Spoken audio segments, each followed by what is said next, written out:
I want to talk a little bit about building health partnerships, which is a project that has been running in Dudley. It's part of 12 pilots that were funded by the NHS last year. And it was really designed to look at how you can bring collaboration and share good practice between CCGs and the voluntary community and social enterprise sector.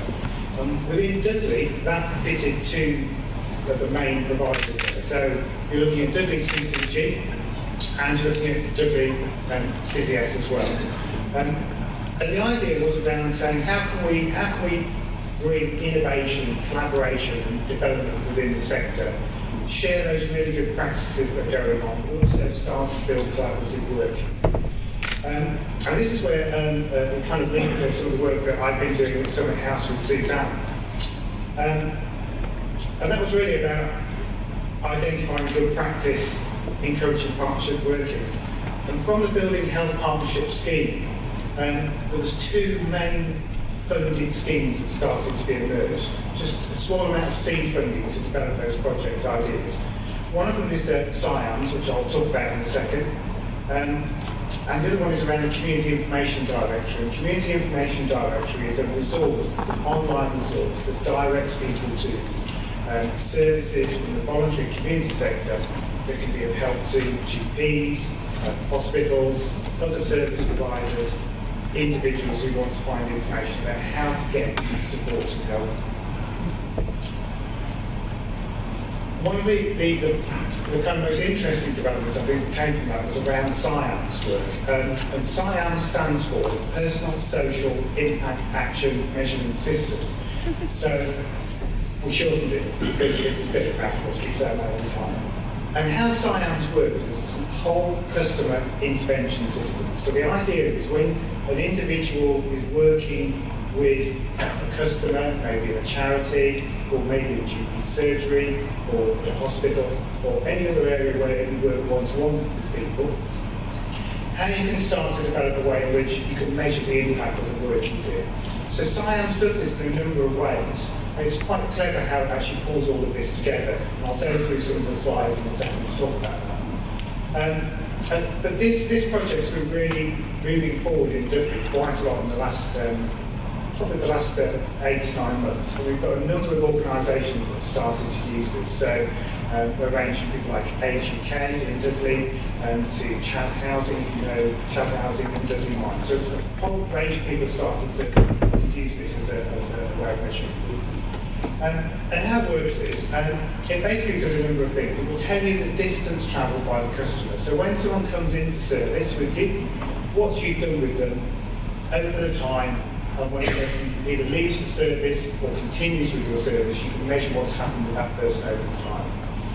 And it does that by calculating things. So it calculates the impact of your work. So it can measure the social impact. So what is the difference between when a person walks through the door, first of all with you, and when they either left, or 6 or 3 or 12 months later? It can calculate the social value, so it puts a value to the work of what you've done with someone. So it's not about social return on investment. It actually talks about what's the difference you've made in the monetary value of your work. And it also talks about and shows a way in which there's a legacy. So if you've been working in a community with a number of different people, you can start to look at how you can measure the social capital. So what's changed on the ground in a community where you've worked. And because it's part of the customer journey, it actually starts to give you some real-time information.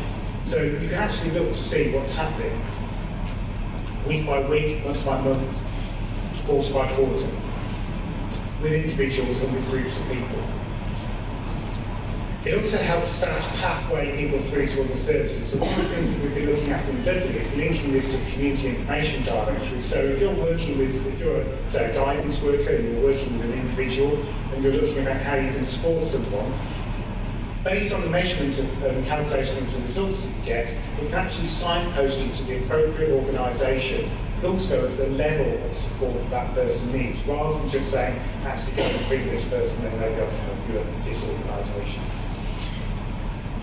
It also helps us a way of looking at sustainability as well. So it can help with looking at whether there's ways in which you can improve efficiency. So for example, it may be more effective to provide a group support than it would one-to-one support for an individual if group support moves people through quicker and helps better outcome for them. And then also it helps with continual professional development of the staff. So it can help staff understand how they maybe can improve the way they're working with someone, but also look at where they may need some more help in particular areas about information they need to get some help in terms of specific knowledge areas.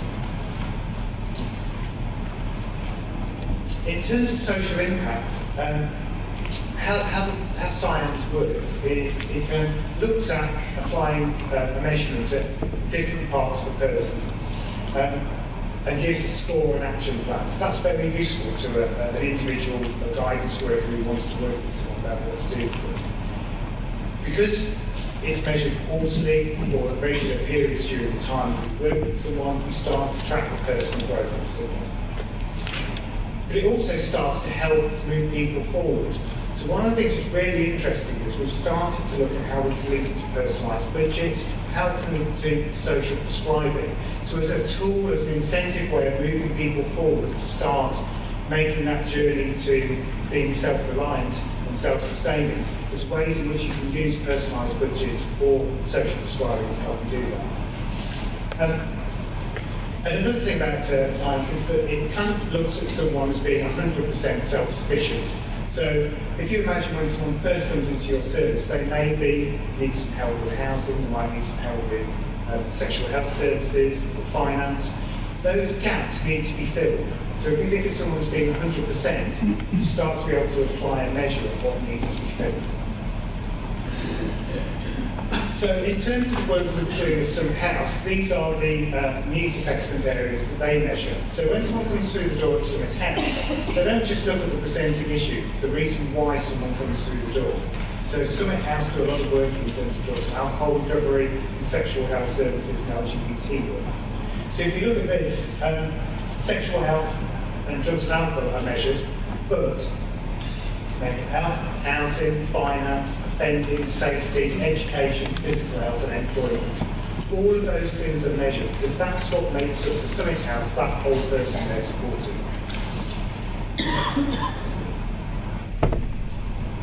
Then the next stage of the journey is once you've kind of established what the needs are for someone, you then start to look at what the support is and how you can move people forward.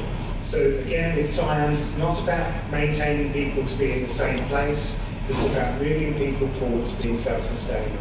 So here we go through 3 broad stages of support. There are more, but just to simplify this. So at the entry kind of stage, you have the stabilisation process. So this is really looking at people who need advocacy support, complex needs, multiple issues.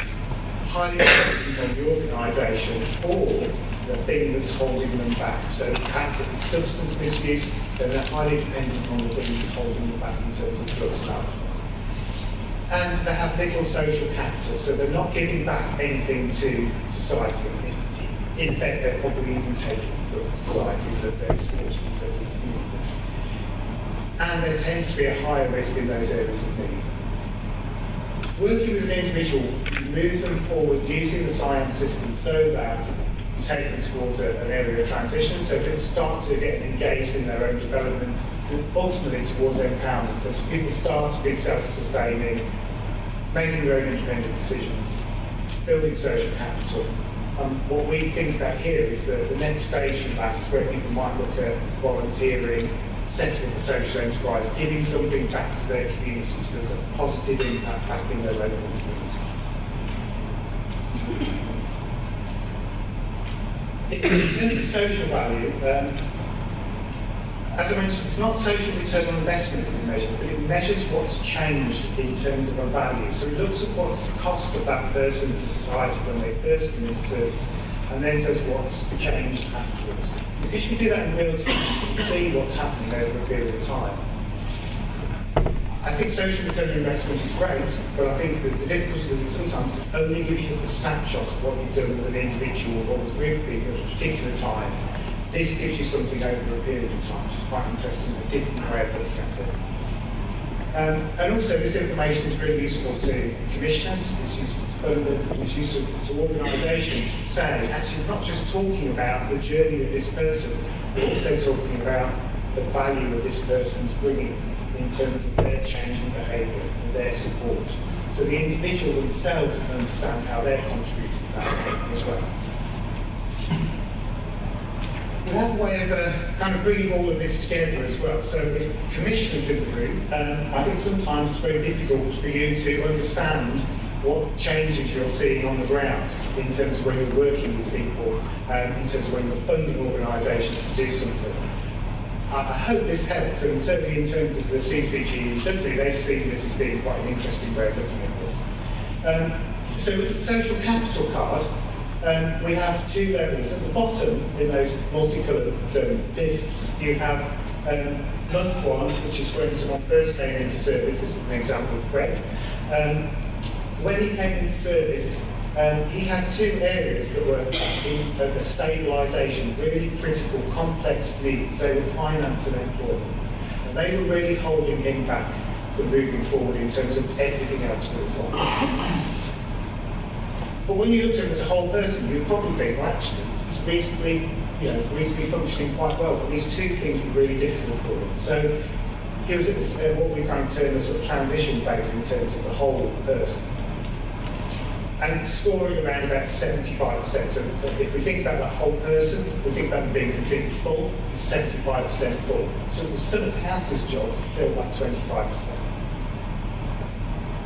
And costing around about £14,000 in terms of benefits and the types of support he was getting as well.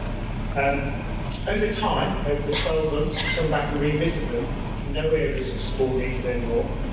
At an empowerment stage, so self-sustaining, planning his own future. Almost 100% full, but as well costing less. So it was actually costing less to society as well. So there's about £9,000 difference there. And that's the reason why that's still in a negative situation, because he was on an apprenticeship. So still, we tend to still get the house to go all types of support. But what we try to do is to pull that together so that it's a story that's very simple to explain. But underneath, we can summarise it in a sort of case study, but also make a link through social media or through to a website or a blog. So as a commissioner, you can actually go and see something's different in terms of seeing what's changed with that person. So we think that's quite a nice way of representing an individual story. But also what's interesting about that is that it doesn't just work on an individual basis. So with those kinds of results, we can apply it to cohorts of people. So imagine Fred was actually everybody with a disability, or everyone from a particular postcode, or everybody with a particular finance issue. You can pull all of that data together to look at different scenarios of maybe working. It also helps you look at how the tasks work as well. So you can measure what's changed with an individual when you're providing one-to-one support and when you're providing group support as well. It allows you to look at the savings as well. So rather than just talking about an individual saving, you can talk about a group saving for a group.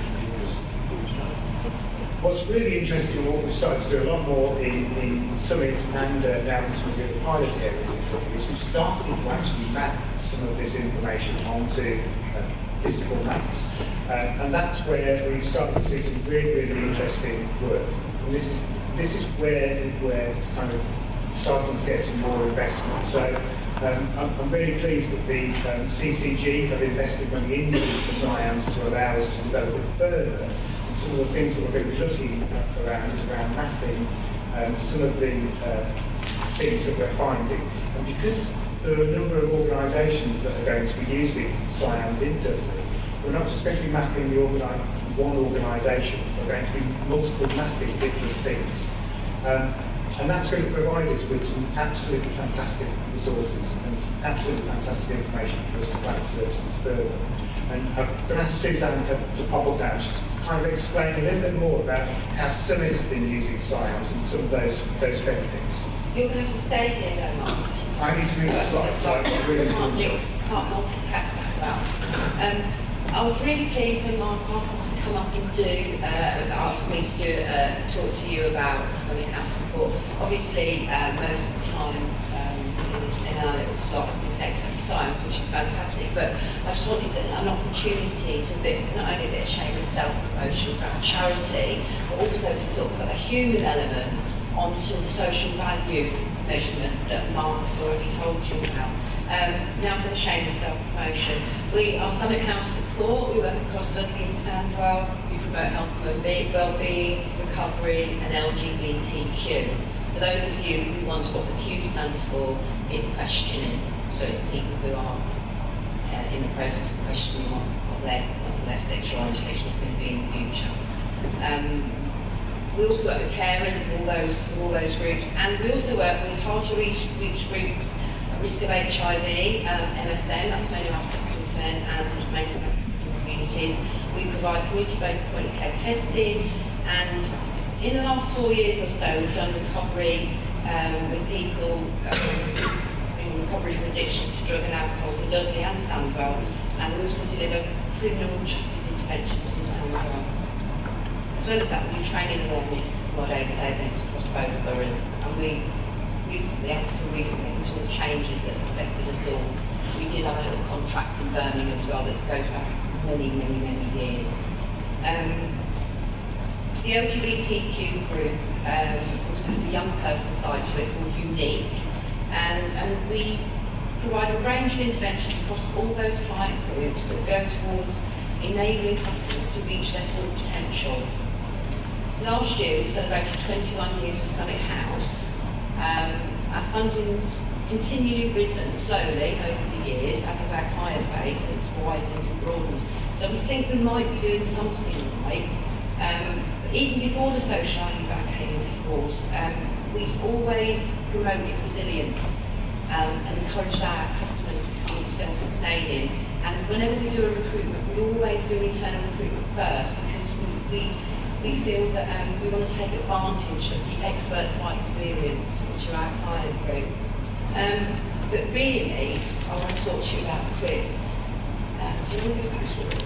Oh, sorry, it's Fred. He is Chris. I know if anybody who's worried about confidentiality, Chris's video story is on the Sandwell National Partnership website. If you want to see Chris telling his story, I'm not breaching his confidentiality here, he's happy to tell his story. Chris came to us, I bumped into Chris actually having a cigarette outside our offices in Sandwell. He was talking to one of our workers, our recovery workers, who's also in the recovery background, in 2011, and he was in recovery. He'd been clean for 6 months. His background was care, crime and crack cocaine. And he'd been clean for 6 months, with about a 6-year heroin addiction, and he was 23. I find it difficult to talk about this because it's quite, for me, it's a really moving story. But anyway, he heard we had an apprenticeship going and he wanted it, and we were really reluctant. Usually it's a year of recovery before you can even go near someone, because you need to be at that stage when it's not about them, it's about other people. And also, when we went through CRB, it did arrive in a small lorry.